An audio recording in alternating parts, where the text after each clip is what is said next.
Sabit kanatlı bir hava aracı dikey sabitleyicisi olmadan uçabilir. Motoru olmadan uçabilir. Pilotu olmadan da uçabilir. Peki kanadı olmadan uçabilir mi? Uçamaz değil mi? Bugün yine her yerde bulamayacağın türden bir hikayeyle karşınızdayım.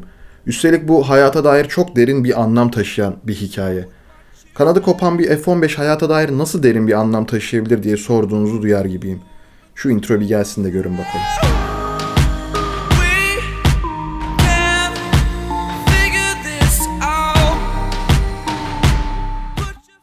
Karşınızda 4. jenerasyon bir savaş jeti olan F-15'i görüyorsunuz. Avcı uçakları arasında en popüler olanlarından biridir ve birçok defa üstünlüğünü kanıtlamıştır. 1976 yılından bu yana aktif olarak kullanımdadır. Yüksek manevra yeteneğinin yanında çift motoru sayesinde ivmelenme konusunda da üstün bir savaş jetidir.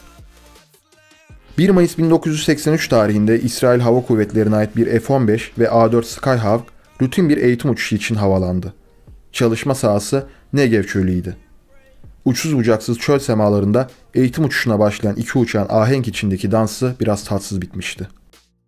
Eğitim uçuşu sırasında bir şeyler ters gitmiş ve F-15 ile A-4 Skyhawk havada çarpışmıştı. Bu, havadaki bir uçağın başına gelebilecek en kötü şeylerden biriydi. Çarpışma sonucunda iki uçak da ağır hasar aldı. A-4 pilotları derhal fırlatma koltuğuyla uçaktan ayrıldılar.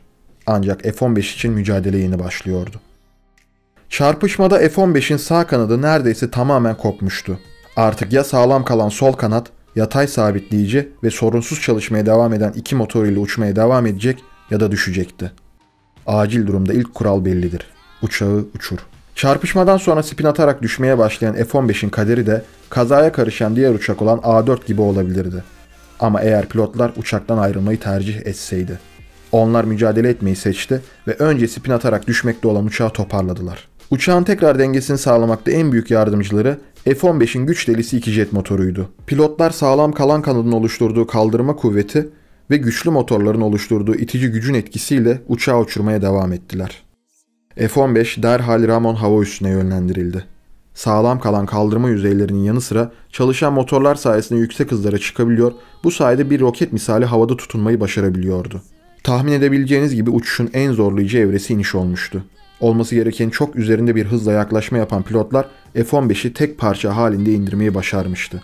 Tek parça halinde inmeyi başaran uçak yüksek süratli bir iniş yaptığı için pistten çıktı. Ama kanadı kopmasına rağmen inmiş olması gerçek bir mucizeydi. Pilotlar uçaktan indi ve dönüp neyle mücadele ettiklerine baktılar. Asıl şoku şimdi onlar yaşıyordu.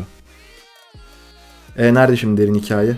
Hayatın anlamını falan buluyorduk, ne oldu? Hikaye şurada başlıyor arkadaşlar. Pilotlar uçağın kanadının koptuğunu gördüğünde şöyle bir itirafta bulunuyorlar. Eğer uçağın kanadının koptuğunu bilseydik mücadele bile etmezdik ve uçağı terk ederdik. Yani pilotlar kanadı kopmuş bir uçağın uçuşa devam edemeyeceğine ikna olmuşlardı.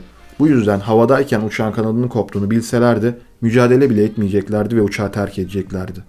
Ama onlar uçağın başına ne geldiğini bilmiyorlardı ve mücadele etme yolunu seçtiler.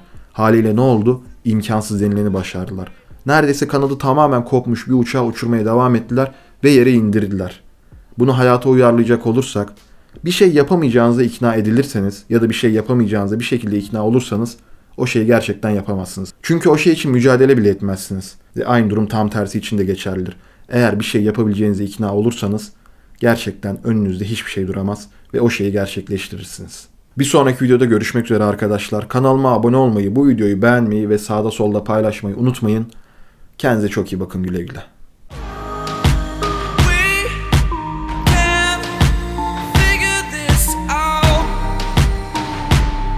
Your feet